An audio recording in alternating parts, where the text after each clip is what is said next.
Shalom teman-teman, apa kabar kalian semua? Dan hari ini kita akan melanjutkan pembacaan kita di dalam Keluaran pasal 4. Namun sebelum itu, seperti biasa kita akan berdoa. Bapa yang ada di surga Tuhan, terima kasih untuk hari ini Tuhan yang Kau telah berikan kepada kami. Kesempatan untuk kami masih bisa hidup, di mana kami bisa menjalani kehidupan kami di dalam perlindungan Tuhan.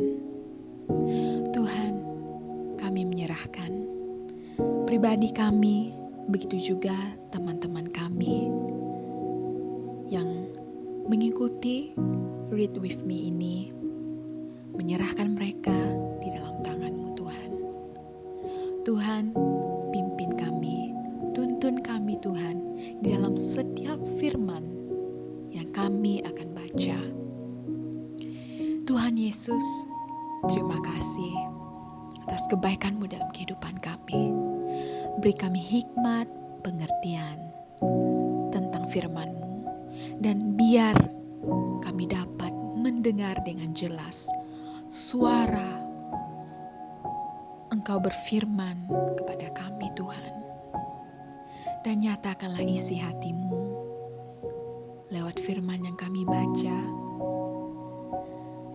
Biarlah ayat-ayat yang tidak terungkap selama ini, yang tidak kami sampai, yang tidak kami fahami, itu jelas Tuhan Yesus. Beri kami pengertian, hikmat daripada Engkau itu Tuhan. Itu melebihi daripada segalanya. Hikmat di dunia ini cuma kami pakai ketika kami hidup di dunia ini. Namun hikmat daripada Engkau Tuhan, itu yang menuntun kami, membawa kami Tuhan lebih mengenal Engkau dengan lebih dalam lagi. Biarlah Roh Kudus yang Engkau telah berikan bagi kami itu berbicara di dalam hati kami, dan kami mendengarnya dengan jelas. Pimpin kami Tuhan, tuntun kami Tuhan. Ya, kami ingin mengenal Engkau dengan lebih dalam lagi. Berbicaralah kepada kami melalui firman-Mu ini Tuhan, biar telinga hati kami ini Tuhan mendengar suara-Mu Tuhan dengan sangat jelas. Tuhan, kami juga berdoa segala roh kuasa kegelapan yang coba mengganggu konsentrasi kami Tuhan di dalam pembacaan ini, yang membuat kami mengantuk, yang membuat kami rasa bosan, kami patahkan itu semua. Biarlah kami dipenuhi dengan Roh-Mu Tuhan. Engkau taruhkan roh semangat Tuhan untuk meneruskan, untuk menghabiskan pembacaan ini. Dan apabila habis Tuhan, kami ingin lagi untuk terus mengkaji, menyelidiki sedalam-dalamnya tentang firman-Mu ini Tuhan. Karena firman-Mu ini Tuhan hidup seperti pedang bermata dua yang membelah setiap jiwa kami, roh kami, tubuh kami Tuhan. Biar kami mengerti Tuhan setiap apa yang ingin Engkau sampaikan kepada kami. Dan lewat firman kami baca ini Tuhan, biar kami terapkan di dalam kehidupan kami, dan kami dapat menjadi teladan dan memuliakan nama-Mu Tuhan. Terima kasih Tuhan Yesus, terima kasih Roh Kudus. Kau hadir bersama kami di sini, membantu kami Tuhan. Dan begitu juga untuk teman-teman kami yang lain, yang mungkin masih belum ada minat, masih belum berkobar-kobar ingin membaca Alkitab. Tuhan menolong mereka, Tuhan melawat mereka, menyentuh hati mereka. Terima kasih Tuhan. Ini doa kami di dalam nama Tuhan Yesus. Kami sudah berdoa. Amin. Baiklah, sekarang kita akan lanjutkan di dalam Keluaran pasal 4, yaitu tanda keajaiban terlihat pada Musa.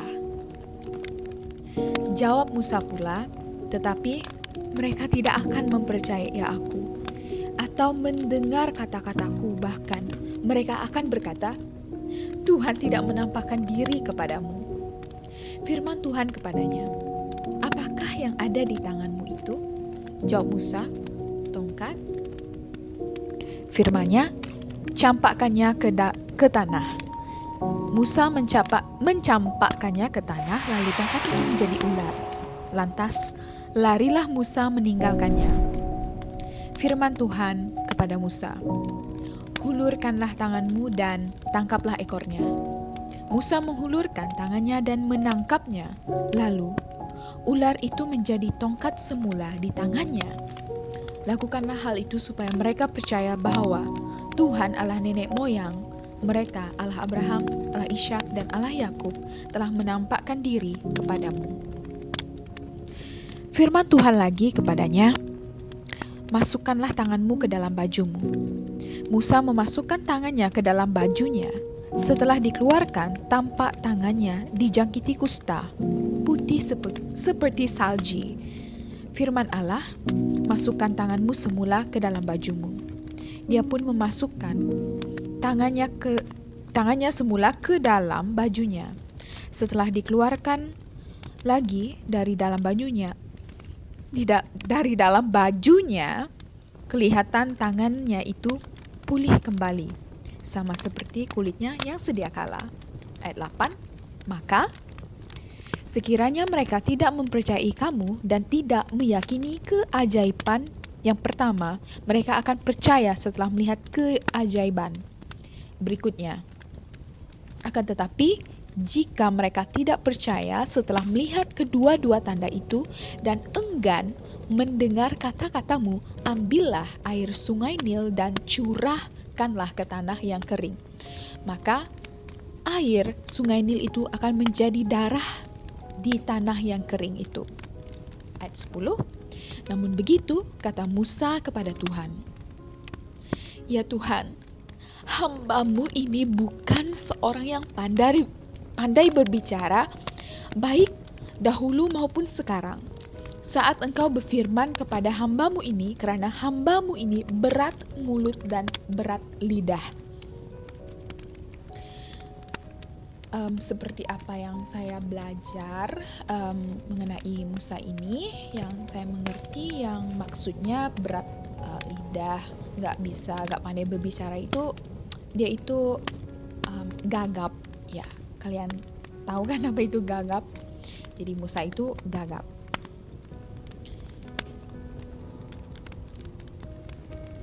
Ayat 11, firman Tuhan kepadanya, "Siapakah yang menjadikan mulut manusia?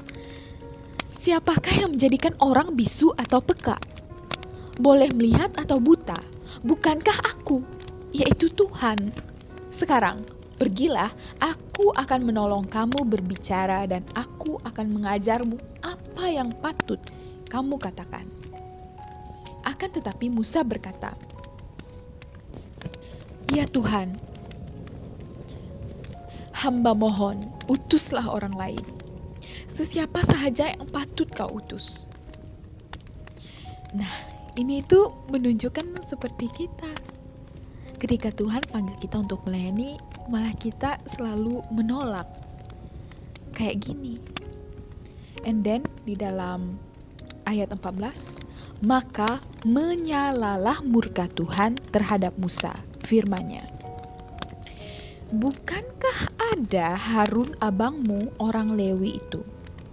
Aku tahu bahwa dia pandai berbicara, apatah lagi dia telah berangkat untuk menemuimu.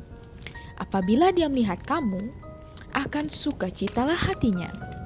Kamu harus berbicara dengannya dan memberitahukan kata-kata tadi kepadanya. Aku akan menolong kamu dan dia untuk berbicara.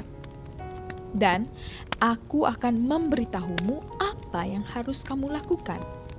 Dia harus menjadi juru cakap kamu untuk berbicara kepada orang Israel. Bagi kamu dia bagaikan mulutmu, dan baginya kamu seolah-olah Allah. Kamu bawalah tongkat ini, karena dengan tongkat inilah kamu akan menunjukkan segala keajaiban itu." Nah guys, dari ayat ini kita boleh melihat di dalam kehidupan kita apabila Tuhan memanggil kita untuk melayani Dia, Dia tidak akan membiarkan kita menggunakan kekuatan kita sendiri. Tuhan pasti membantu kita. Oke? Jadi, jangan takut kalau Tuhan panggil untuk melayani. Seterusnya, dalam Musa kembali ke Mesir, yaitu ayat 18. Lalu Musa kembali kepada mertuanya, Yitro, dan berkata kepadanya, "Izinkanlah aku kembali kepada para saudaraku yang berada di Mesir, untuk melihat sama ada mereka masih hidup." Kata Yitro kepada Musa, "Pergilah dengan selamat." Maka berfirmanlah Tuhan kepada Musa yang masih di Midian, "Kembalilah ke Mesir, karena orang yang mengancam nyawamu sudah mati." Kemudian Musa membawa istri bersama-sama anak-anaknya dan menaikkan mereka ke atas seekor keldai, lalu dia berangkat bersama-sama mereka. Dia kembali ke tanah Mesir dengan membawa tongkat Allah di tangannya. Ayat 21, firman Tuhan kepada Musa, "Bersedialah apabila kamu kembali ke Mesir. Segala keajaiban yang telah kuserahkan ke dalam tanganmu, lakukanlah kesemuanya di hadapan Firaun. Akan tetapi aku akan membuat dia keras hati dan tidak mengizinkan orang Israel pergi." Ayat 22, maka katakanlah kepada Firaun, "Beginilah firman Tuhan, Israel itu anakku yang sulung, dan telah kufirman kepadamu, benarkanlah anakku itu pergi supaya dia menyembah aku. Akan tetapi kamu enggan melepaskannya. Lihatlah, aku akan membunuh anak lelakimu yang sulung." Jadi, Israel itu siapa? Yakub. Ya, Yakub daripada Alkitab Kejadian yang telah kita baca. Ayat 24, lalu dalam perjalanan di sebuah tempat bermalam, Tuhan bertemu dengan Musa dan hendak mengambil nyawanya. Ayat 25, tetapi Zipora mengambil pisau batu lalu mengkatankan kulup anaknya. Setelah itu dia menyentuh kulup itu pada kaki Musa sambil berkata, "Sesungguhnya kamu pengantin darah bagiku." Maka Tuhan tidak mengapa-ngapakan anak itu. Pada waktu itulah sehubungan dengan persunatan itu, perempuan itu berkata, "Kamu pengantin darah." Ayat 27, ketika itu Tuhan berfirman kepada Harun, "Pergilah menemui Musa di gurun." Maka Harun pun pergi. Dia bertemu dengan Musa di gunung Allah, lalu menciumnya. Lalu Musa memberitahu Harun tentang semua kata yang Tuhan suruh disampaikannya dan semua keajaiban yang harus dibuatnya seperti yang diperintahkannya. Maka Musa dan Harun berangkat dan mengumpulkan semua tua-tua orang Israel. Lalu Harun menyampaikan kepada mereka semua yang difirmankan Tuhan kepada Musa, serta menunjukkan keajaiban itu di hadapan mata orang Israel. Maka percayalah mereka, dan ketika mereka mendengar bahwa Tuhan memang prihatin terhadap orang Israel, serta maklum akan segala penderitaan mereka, terus saja mereka membongkok lalu sujud menyembah. Keluaran pasal 5, Musa menghadap Firaun. Sesudah itu, pergilah Musa dan Harun menghadap Firaun lalu berkata, "Beginilah firman Tuhan Allah Israel, izinkanlah umatku pergi supaya mereka dapat mengadakan perayaan bagiku di gurun." Tetapi kata Firaun, "Siapakah Tuhan itu sehingga aku harus mematuhinya dan mengizinkan orang Israel pergi? Aku tidak kenal akan Tuhan itu dan aku tidak mengizinkan orang Israel pergi." Sorry guys, aku itu drama banget ya. Ayat 3, kemudian mereka berkata, "Allah orang Ibrani menemui kami. Izinkanlah kami pergi sejauh 3 hari perjalanan ke gurun dan mempersembahkan korban kepada Tuhan Allah kami, supaya Dia tidak mengazab kami dengan wabak penyakit atau dengan pedang." Ayat 4, tetapi kata Raja Mesir kepada mereka, Musa dan Harun, mengapakah kamu membuat orang Israel untuk melalaikan pekerjaan mereka? Kembali bekerja kamu. Tambah Firaun lagi, lihat, sekarang bangsa itu sudah begitu ramai di negeri ini dan kamu mau menghentikan mereka daripada pekerjaan mereka?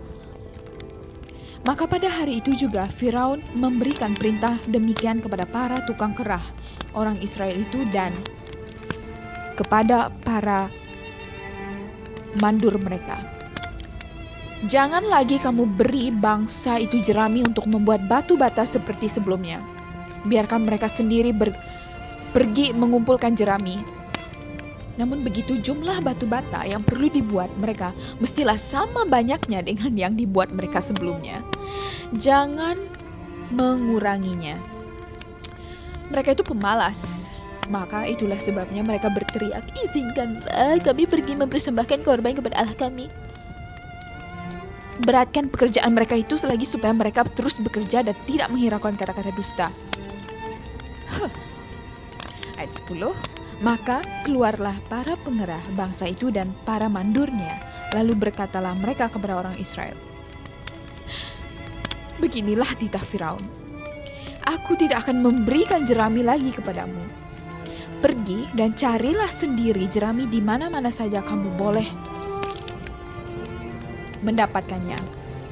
Akan tetapi, bagian pekerjaanmu tidak boleh kurang sedikit pun.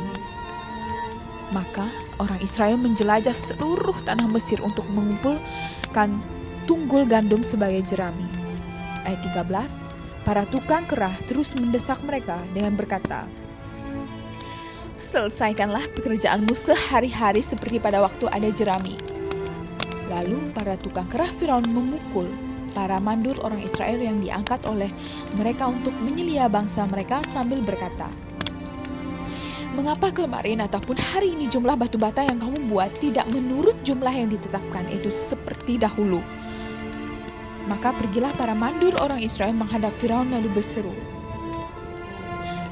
mengapakah Tuanku bertindak seperti itu kepada hamba-hambamu ini? Jerami tidak lagi diberikan kepada hamba-hambamu ini, tetapi para tukang kerah berkata kepada kami, buat batu bata.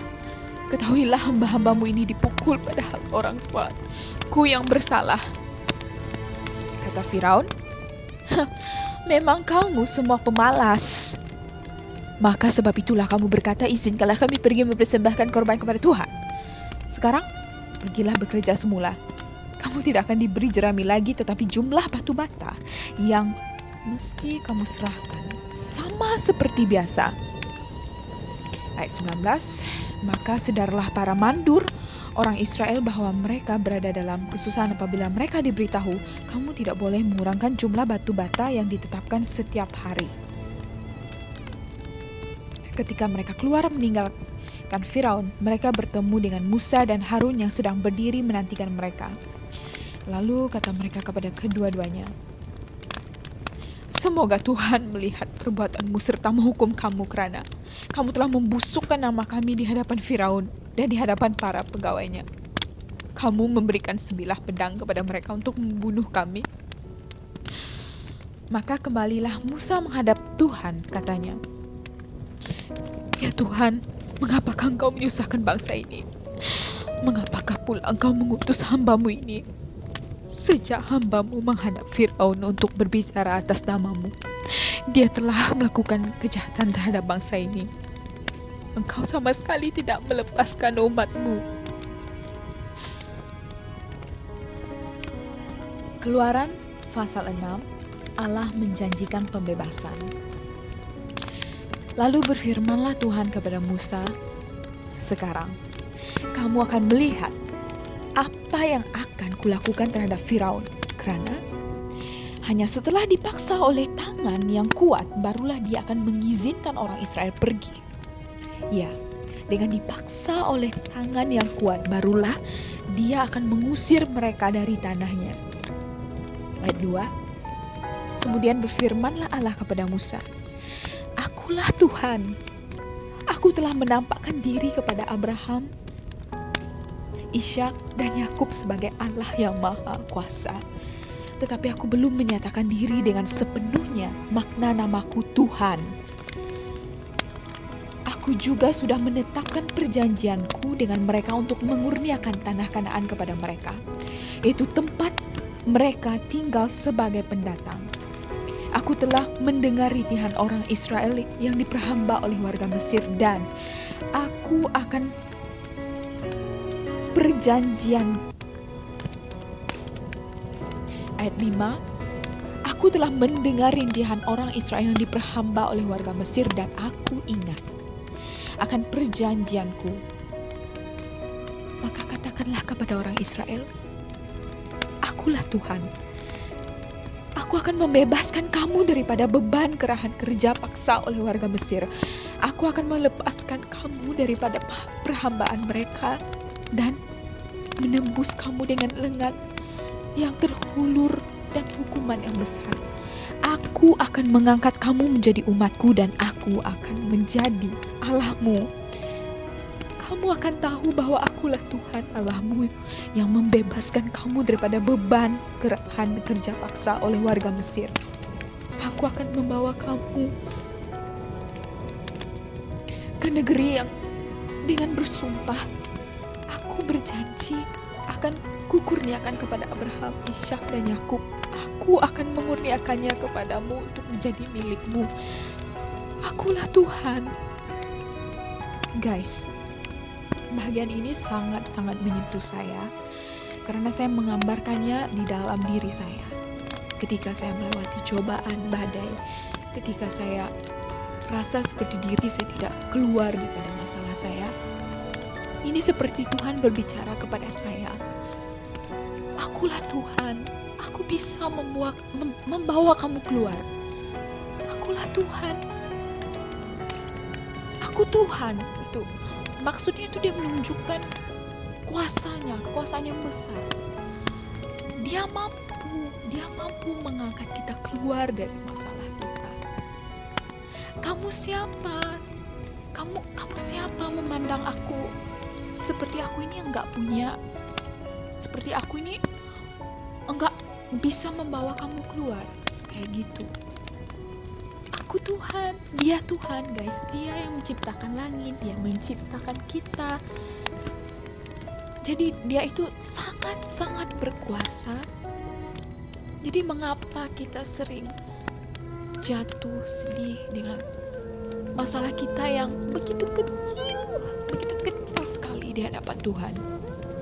Itu di sini dia coba mengaparkan diri dia itu sangat besar.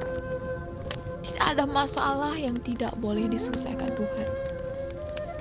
Jadi guys, saya dorong agar kita itu terus berharap dan bersandar kepada Tuhan. Jangan kita memandang masalah kita itu melebihi daripada Tuhan. Biar Tuhan itu di atas segala masalah kita. Oke? Ayat ini benar-benar menyentuh saya. Itu Tuhan coba meyakinkan dia kepada Musa, kepada ini kita yang aku Tuhan guys. Kok kamu gak percaya aku? Aku kan yang mencipta segalanya. Kok kamu memandang rendah aku? Kayak gitu.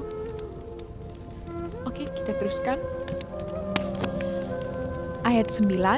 Namun begitu, apabila Musa menyampaikan kata-kata itu kepada orang Israel, mereka yang terlalu sedih dengan penindasan daripada beban perhambaan atas mereka itu langsung tidak mahu mendengar kata-kata Musa itu. Tuhan berfirman pula kepada Musa, "Pergilah dan katakanlah kepada Firaun, Raja Mesir, supaya dia mengizinkan orang Israel pergi dari negerinya." Tetapi Musa berkata kepada Tuhan, "Orang Israel manakala enggan mendengar hambamu ini, bagaimanakah mungkin Firaun akan mendengar kata-kata hambamu ini? Apatah lagi hamba seorang yang tidak petah lidahnya." Tetapi Tuhan berfirman lagi kepada Musa dan Harun serta mengutus mereka kepada orang Israel dan kepada Firaun, Raja Mesir, untuk membawa orang Israel keluar dari tanah Mesir. Para leluhur Musa dan Imam Harun. Ayat 14. Ini ialah salasilah para leluhur mereka. Para anak Ruben, anak sulung Israel ialah Henok, Palu, Hezron, dan Karmi. Itulah kaum keluarga Ruben. Para anak Simeon ialah Yemuel, Yamin, Ohad, Yakin, Zohar, dan Saul. Anak seorang perempuan Kanaan. Itulah kaum keluarga Simeon. Nama anak Lewi menurut urutan kelahiran mereka ialah Gerson, Kehat, dan Merari. Lewi hidup sehingga berusia 137 tahun. Para anak Gerson ialah Libni dan Simei menurut kaum keluarga masing-masing. Para anak Kehat ialah Amran, Yishar, Hebron, dan Uziel. Kehat hidup sehingga berusia 133 tahun. Para anak Merari ialah Mahli dan Musi. Itulah kaum-kaum Lewi menurut keturunan mereka. Amram memperistrikan Yokebed, saudara ayahnya, dan istrinya itu melahirkan Harun dan Musa baginya. Amram hidup sehingga berusia 137 tahun. Para anak Yishar ialah Korar, Nefek, dan Zikri. Ayat 22, para anak Uziel ialah Misael, Elsafan, dan Sitri. Harun memperistrikan Eliseba, anak Aminadab, saudara Nahason, dan istrinya itu melahirkan Nadab, Abihu, Eleazar, serta Itamar untuknya. Para anak Korah ialah Asir, Elkana, dan Abiasaf. Itulah kaum keluarga Bani Korah. Ayat 25, Eleazar anak Harun memperistrikan seorang anak perempuan Putiel, dan istrinya itu melahirkan Finehas untuknya. Itulah silsilah kaum keluarga Bani Lewi. Mereka itulah Harun dan Musa yang menerima firman Tuhan. Bawalah orang Israel keluar dari tanah Mesir secara teratur menurut pelbagai kumpulan mereka. Lidah saya sudah jadi terbelit-belit setelah membaca yang nama-nama itu tadi, guys. Ayat 27, mereka berdualah yang berbicara kepada Firaun, Raja Mesir, bahwa mereka akan membawa orang Israel keluar dari Mesir. Musa dan Harun itulah orangnya. Nah, kalau kalian gak jelas tentang silsilah mereka ini, leluhur mereka ini, dari suku mereka ini, guys, kamu boleh itu lukis peta minda ya, dari sini, yang daripada Israel tadi. Lepas itu ada 12 suku. Nah, kalian boleh tulis peta minda sampai kepada Harun dan Musa. Demikianlah firman Tuhan kepada Musa ketika Tuhan berbicara kepada Musa di tanah Mesir. Akulah Tuhan. Katakanlah kepada Firaun Raja Mesir segala hal yang kufirmankan kepadamu. Tetapi Musa menjawab kepada Tuhan, sesungguhnya hambamu ini seorang yang tidak bertandahnya. Bagaimanakah mungkin Firaun mendengar kata-kata hamba? Wah guys, sebalik-balik dia itu kasih tahu masalahnya dia lagi. Balik-balik dia itu mengangkat pergumulan dia nggak bisa kayak gitu. Nah, oke, di dalam pasal 7 kita akan meneruskan di dalam pembacaan seterusnya. And then sekarang kita akan masuk di dalam perjanjian baru. Di dalam Matius pasal 4 itu tentang godaan di padang gurun. Setelah itu Yesus dibawa oleh roh ke gurun untuk digoda iblis.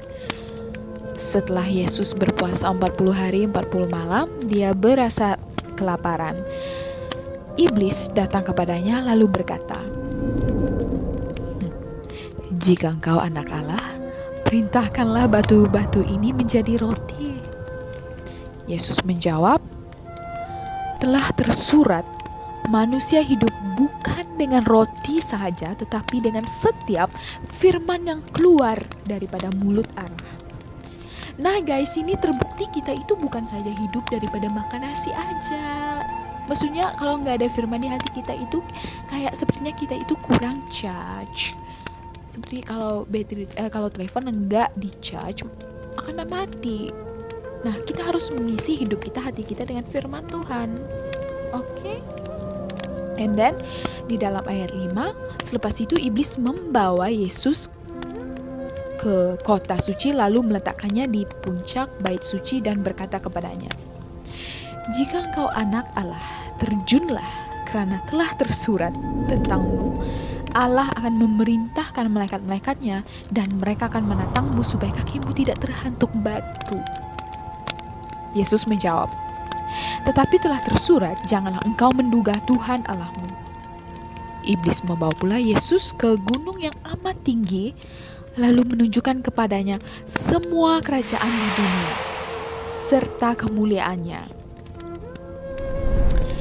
Wah guys, iblis bisa membawa Yesus kemana-mana. Ini pasti ada menggunakan kuasa. Ini aku rasa ini dia menunjukkan di dalam suatu dimensi ya, yang berbeda. Sekarang kan iblis itu kan penguasa dunia. Nah, ayat 9 kata iblis kepada Yesus, semua ini akan kuberikan kepadamu jika engkau sujud menyembahku. Nah jelas guys, iblis ini itu masih menguasai dunia sekarang. Nah, karena disuruh menyembah dia lagi. Ayat 10 jawab Yesus, nyala engkau iblis, telah tersurat hendaklah engkau menyembah Tuhan Allahmu dan kepadanya sahaja kau beribadah. Ayat 11, iblis pun meninggalkan Yesus dan para malaikat datang melayaninya. Yesus mulai pelayanan di Galilea. Ayat 12, apabila mendengar bahwa Yohanes telah dipenjara, Yesus pun pergi ke Galilea. Dia tidak tinggal di Nazaret, tetapi di Kapernaum, sebuah kota di pinggir laut Galilea di kawasan Zebulon dan Naftali. Dengan demikian terlaksanalah apa yang dikatakan oleh Nabi Yesaya. Tanah Zebulon, tanah Naftali di pinggir laut, seberang sungai Yordan, Galilea, daerah bangsa-bangsa asing, bangsa yang hidup dalam kegelapan telah melihat cahaya yang gemilang. Bagi mereka yang tinggal di negeri, yang di bawah bayangan maut, cahaya telah bersinar. Yesus pun mulai menyampaikan perkabarannya, bertaubatlah karena kerajaan surga hampir tiba. Murid Yesus yang pertama. Ayat 18, ketika Yesus berjalan di pinggir laut Galilea, dia ternampak dua orang saudara, yaitu Simon ataupun Simon yang juga dipanggil Petrus dan saudaranya Andreas. Mereka sedang menebarkan jala di danau karena mereka nelayan. Yesus berkata kepada mereka, ikutlah aku dan aku akan menjadikan kamu penjala insan. Maksudnya itu penjala manusia. Ayat 20, dengan serta-merta mereka meninggalkan jalan mereka dan mengikutnya. Sejurus berjalan dari sana, Yesus ternampak dua beradik lagi, Yakobus dan Yohanes bersama bapa mereka Zebedius, sedang mengemaskan jala di dalam perahu. Yesus memanggil dua beradik itu. Ketika itu juga mereka meninggalkan perahu dan bapa mereka lalu mengikut Yesus. Nah, seperti ini kalau kita di dalam pelayanan juga guys. Tuhan Yesus panggil, pergi aja, semuanya ditinggal. Yesus menyembuhkan orang sakit, ayat 23. Yesus menjelajah ke serata Galilea, dia mengajar di Saumaah dan menyampaikan Injil Kerajaan Allah serta menyembuhkan semua jenis penyakit dan kesakitan dalam kalangan mereka. Berita tentang Yesus tersebar di seluruh Syria. Maka ramailah orang yang menanggung pelbagai penyakit dan penderitaan, orang yang dirasuk iblis, yang mengidap penyakit gila babi, dan yang lumpuh dibawa kepadanya dan disembuhkan olehnya. Ramai sekali orang mengikutnya dari Galilea dan Dekapolis, bermaksud 10 kota, dan Yerusalem, dari Yudea, dan dari kawasan di seberang Yordan.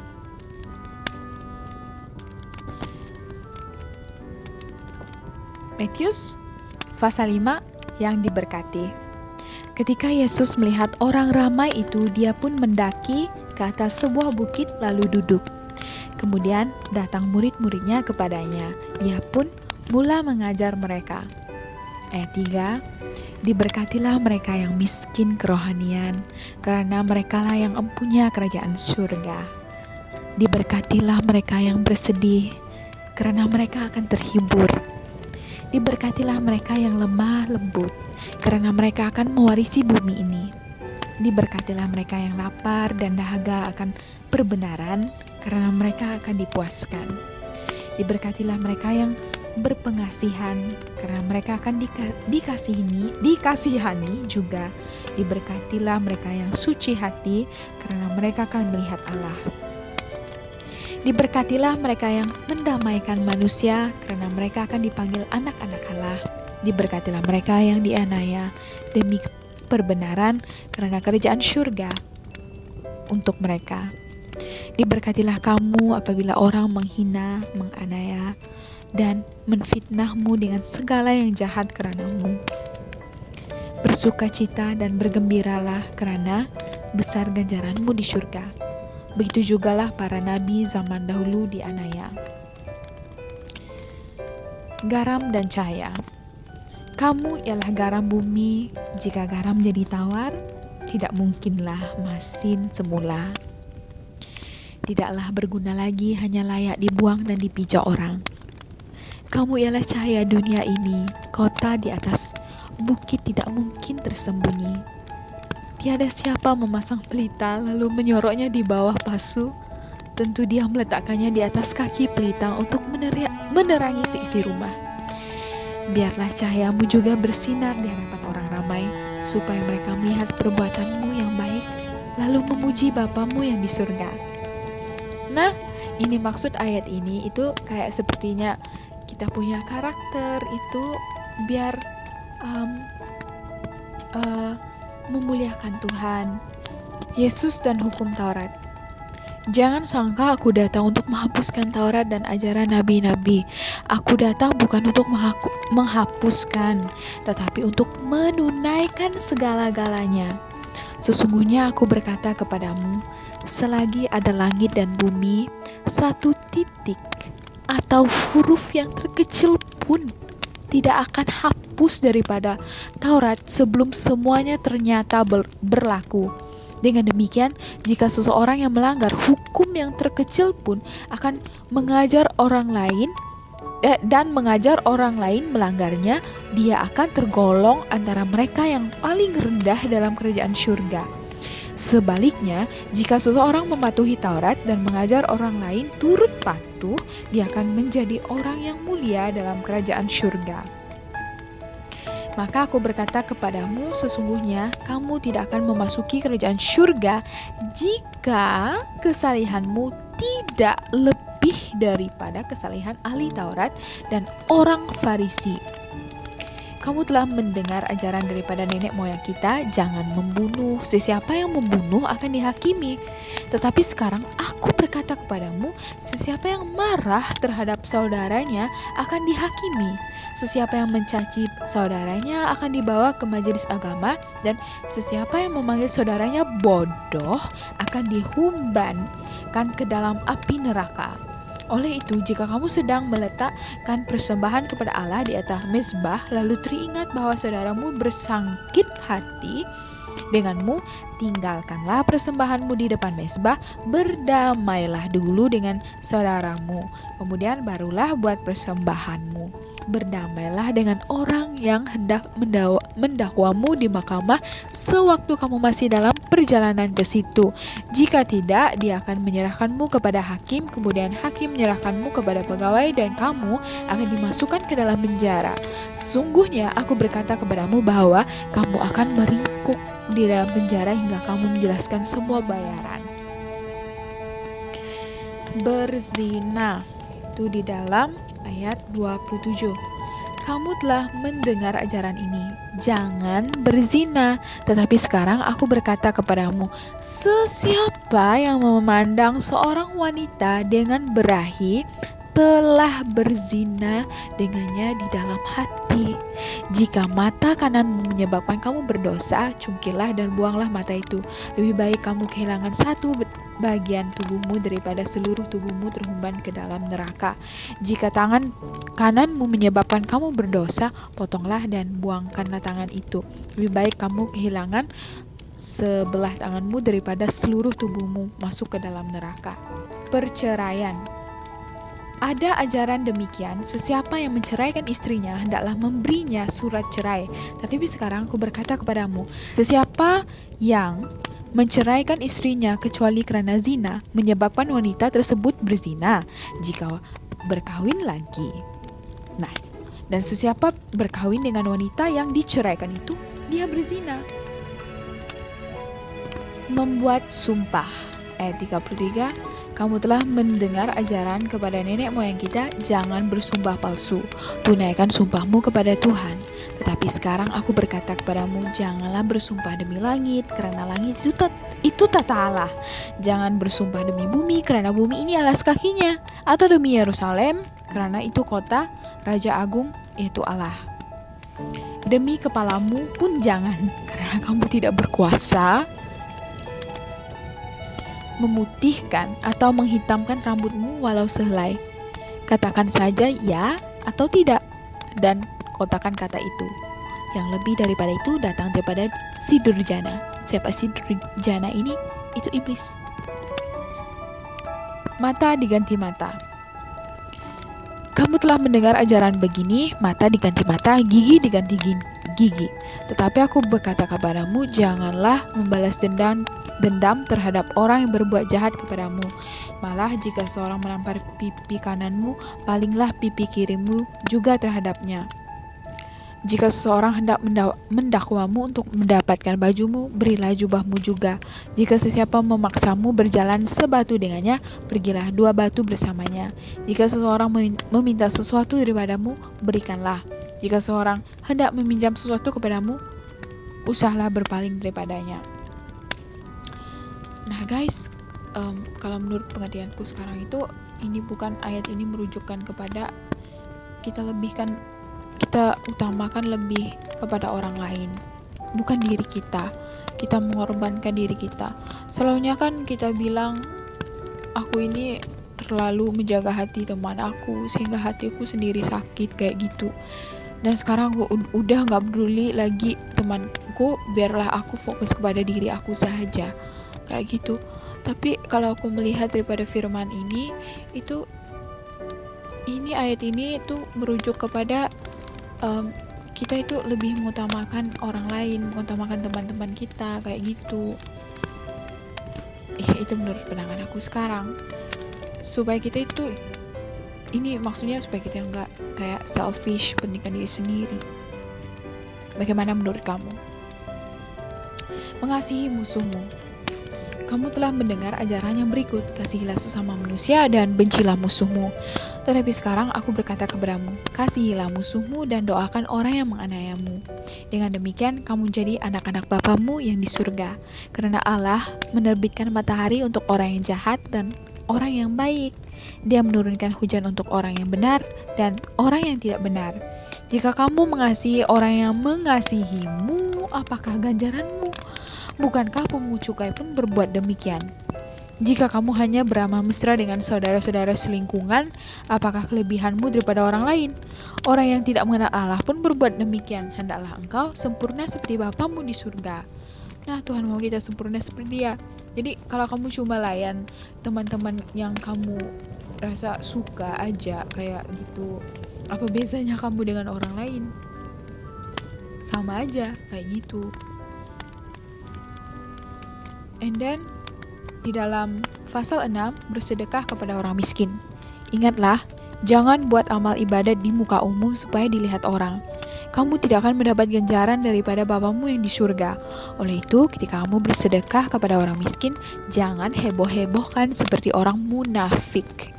Meniup sangkakala di saumaah dan di jalan raya supaya dipuji orang. Sesungguhnya aku berkata kepadamu, orang begitu sudah pun mendapat ganjaran mereka. Apabila kamu bersedekah kepada orang miskin, jangan sampai tangan kirimu tahu apa yang dilakukan oleh tangan kananmu. Jangan siapapun mengetahuinya. Bapamu yang melihat amalmu yang bersembunyi itu akan memberi ganjaran kepadamu. Coba mengerti ayat ini baik-baik ya guys. Saya pasti kamu bisa mengerti. Doa. Ayat 5, apabila kamu berdoa, jangan seperti orang munafik. Mereka suka berdoa sambil berdiri di saumaah dan di simpang jalan supaya dilihat orang. Sesungguhnya aku berkata kepadamu, mereka itu sudah pun mendapat ganjaran mereka. Tetapi kamu masuklah ke dalam bilik, tutup pintu dan berdoalah kepada Bapamu yang tidak dapat dilihat dengan mata, Dia mengetahui apa yang kamu lakukan secara tersembunyi dan memberikan ganjaran kepadamu. Ketika berdoa, jangan curahkan kata-kata yang tidak bermakna seperti orang yang tidak mengenal Allah. Mereka menyangka Allah akan mengabulkan permintaan mereka karena doa mereka itu panjang. Jangan berbuat seperti mereka. Bapamu tahu apa yang kamu perlukan sebelum kamu memohonnya. Berdoalah demikian. Ya Bapa kami yang di surga, sucikanlah namamu, datanglah kerajaanmu, terlaksanalah kehendak-Mu di bumi sebagaimana di surga. Berikanlah kami makanan untuk hari ini. Ampunkanlah kesalahan kami sebagaimana kami mengampuni mereka yang bersalah terhadap kami. Janganlah biarkan kami tergoda, selamatkanlah kami daripada yang jahat. Engkaulah yang empunya kerajaan, kekuasaan, dan kemuliaan selama-lamanya. Amin. Jika kamu mengampuni orang yang bersalah terhadapmu, Bapamu yang di surga akan mengampunkan kesalahanmu juga. Tetapi jika kamu tidak mengampunkan kesalahan orang, Bapamu yang di surga juga tidak akan mengampunkan kesalahanmu. Nah guys, kamu sudah ampuni nggak teman-teman kamu? Kamu sudah ampuni nggak keluarga kamu? Kalau enggak, nih Bapamu yang di surga juga tidak akan mengampunkan kesalahanmu. Nah, oke guys, saya ingin menjelaskan di bahagian ayat. Mereka suka berdoa sambil berdiri di samaah dan di simpang jalan supaya tidak dilihat orang. Sesungguhnya aku berkata kepadamu, mereka itu sudah mendapat ganjaran mereka. Apa maksudnya sudah mendapat ganjaran? Itu mereka itu dipuji-puji oleh orang ramai yang melihat mereka itu. Itulah ganjaran mereka.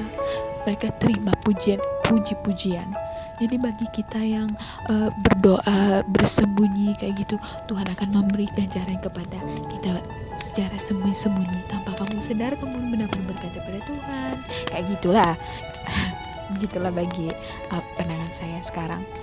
And then tentang berpuasa, ayat 16, apabila kamu berpuasa, jangan tunjukkan muka lesu seperti orang munafik. Mereka memperlihatkan wajah menderita supaya semua orang tahu bahwa mereka berpuasa. Sesungguhnya aku berkata kepadamu, mereka itu sudah pun mendapat ganjaran mereka. Nah, kalian mengerti sekarang, sudah pun mendapat ganjaran mereka. Ayat 17, ketika berpuasa, minyakilah kepalamu dan basuhlah muka, supaya orang tidak tahu kamu berpuasa. Biarlah puasamu hanya diketahui oleh Bapamu yang tidak dapat dilihat dengan mata. Bapamu melihat perbuatanmu yang tersembunyi itu dan memberikan ganjaran kepadamu. Ya, jadi kamu harus kelihatan fresh gitu, walaupun kamu berpuasa. Harta di surga, ayat 19, jangan kumpulkan harta di dunia karena di sini gegat dan karat merosakkannya serta pencuri memecah masuk untuk mencurinya. Kumpulkan harta di surga karena di situ gegat dan karat tidak dapat merosakkannya serta pencuri tidak memecah masuk untuk mencurinya. Karena di mana hartamu terkumpul, disitulah hatimu tertumpu.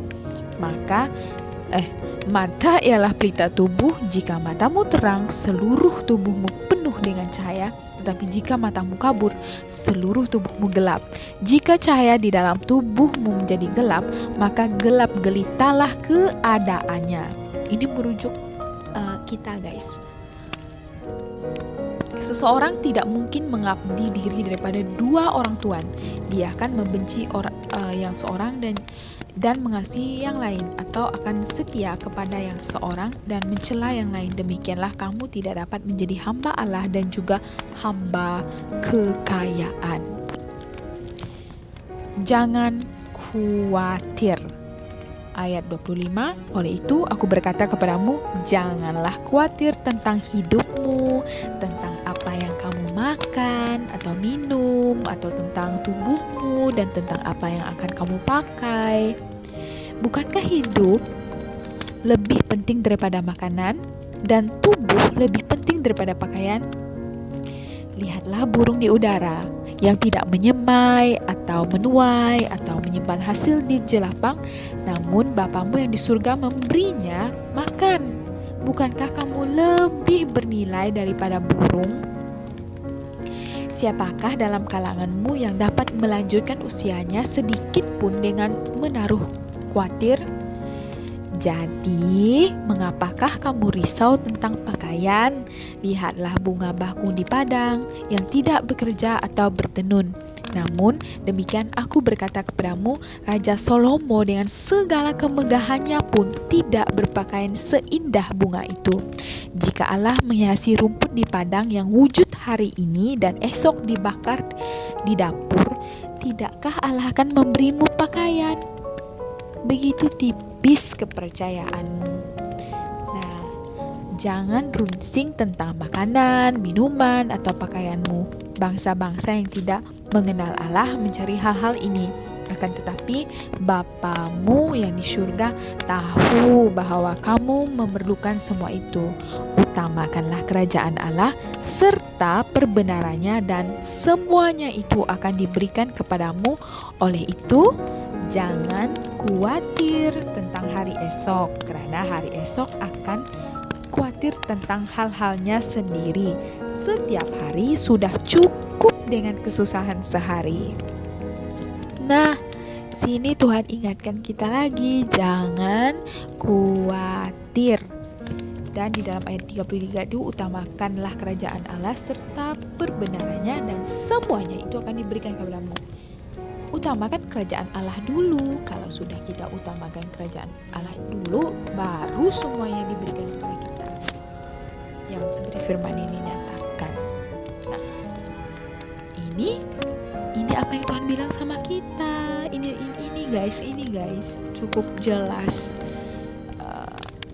Firman ini katakan kepada kita, jangan khawatir, utamakan Tuhan, maka semuanya akan ditambahkan kepadamu.